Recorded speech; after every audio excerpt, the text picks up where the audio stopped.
Hi all, welcome to football arena. കഴിഞ്ഞ സീസണിലെ FIFA best പുരസ്കാരങ്ങൾ ഇന്നലെയായിരുന്നു പ്രഖ്യാപിച്ചിരുന്നത്. ഏറ്റവും മികച്ച താരമായിക്കൊണ്ട് തിരഞ്ഞെടുക്കപ്പെട്ടത് PSG ഫ്രഞ്ച് സൂപ്പർ താരമായ ഡംബല തന്നെയാണ്. ഏറ്റവും മികച്ച പരിശീലകനായിക്കൊണ്ട് ലൂയിസ് എൻറിക്കയും ഏറ്റവും മികച്ച ഗോൾ കീപ്പർ ആയിക്കൊണ്ട് ജിയാൻ ലൂയിജി ഡൊണ്ണാരുമയുമാണ് തിരഞ്ഞെടുക്കപ്പെട്ടിട്ടുള്ളത്. ഏതായാലും ലയണൽ മെസ്സിയുടെ വോട്ടുകൾ ആർക്കൊക്കെയായിരുന്നു അത് നമുക്കൊന്ന് പരിശോധിക്കേണ്ടതുണ്ട്. ഏറ്റവും മികച്ച ഗോൾ കീപ്പർക്കുള്ള ഒന്നാമത്തെ വോട്ട് മെസ്സി നൽകിയത് ജിയാൻ ലൂയിജി ഡൊണ്ണാരുമക്കാണ്. നമുക്കറിയാം, മെസ്സിയുടെ അർജന്റീൻ സഹതാരമായ എമി അവിടെയുണ്ട്.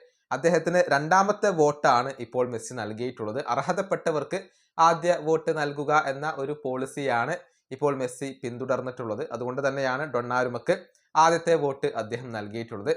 രണ്ടാമത്തെ വോട്ട് എമിക്ക് ലഭിച്ചപ്പോൾ മൂന്നാമത്തെ വോട്ട് റയലിന്റെ ഗോൾ കീപ്പറായ തിബൌട്ട് കോർട്ടുവക്കാണ് ഇപ്പോൾ ലഭിച്ചിട്ടുള്ളത്. ഇനി ഏറ്റവും മികച്ച താരത്തിനുള്ള ആദ്യ വോട്ട് മെസ്സി നൽകിയത് ഡെംബലക്ക് തന്നെയാണ്. രണ്ടാമത്തെ വോട്ട് എംബപ്പയ്ക്കും മൂന്നാമത്തെ വോട്ട് ലാമിൻ യമാലിനും ലഭിച്ചു. ഇനി ഏറ്റവും മികച്ച പരിശീലകനുള്ള മെസ്സിയുടെ ആദ്യ വോട്ട് ലൂയിസ് എൻറിക്കയ്ക്ക് തന്നെയാണ് ലഭിച്ചിട്ടുള്ളത്. രണ്ടാമത്തെ വോട്ട് ഹാൻസി ഫ്ലിക്കിനും മൂന്നാമത്തെ വോട്ട് മിക്കൽ ആർട്ടറ്റയ്ക്കുമാണ് ലഭിച്ചിട്ടുള്ളത്. ഇങ്ങനെയാണ് മെസ്സിയുടെ വോട്ടുകൾ വരുന്നത്. ഇനി അർജന്റീനയുടെ പരിശീലകനായ സ്കലോണിയുടെ വോട്ടുകൾ കൂടി നമുക്കൊന്ന് പരിശോധിക്കേണ്ടതുണ്ട്.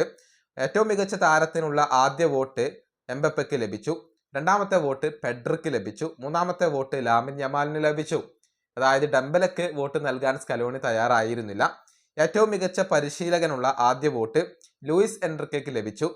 രണ്ടാമത്തെ വോട്ട് ആർട്ടറ്റയ്ക്കും മൂന്നാമത്തെ വോട്ട് ഹാൻസി ഫ്ലിക്കിനുമാണ് ലഭിച്ചത്. ഏറ്റവും മികച്ച ഗോൾ കീപ്പർക്കുള്ള ആദ്യ വോട്ട് എമിക്ക് തന്നെയാണ് ലഭിച്ചത്. രണ്ടാമത്തെ വോട്ട് തിബൌട്ട് കോർട്ടുവക്കും മൂന്നാമത്തെ വോട്ട് മാനുവൽ ന്യൂയർക്കും ലഭിച്ചു. അതായത് ഡൊണ്ണാരുമക്ക് വോട്ട് നൽകാൻ സ്കലോണി തയ്യാറായിരുന്നില്ല. ഇങ്ങനെയാണ് അർജന്റീന പരിശീലകന്റെയും അതുപോലെ തന്നെ ക്യാപ്റ്റന്റെയും വോട്ടുകൾ വരുന്നത്. ഈ വീഡിയോ അവസാനിപ്പിക്കുന്നു. അടുത്തൊരു വീണ്ടും കാണാം.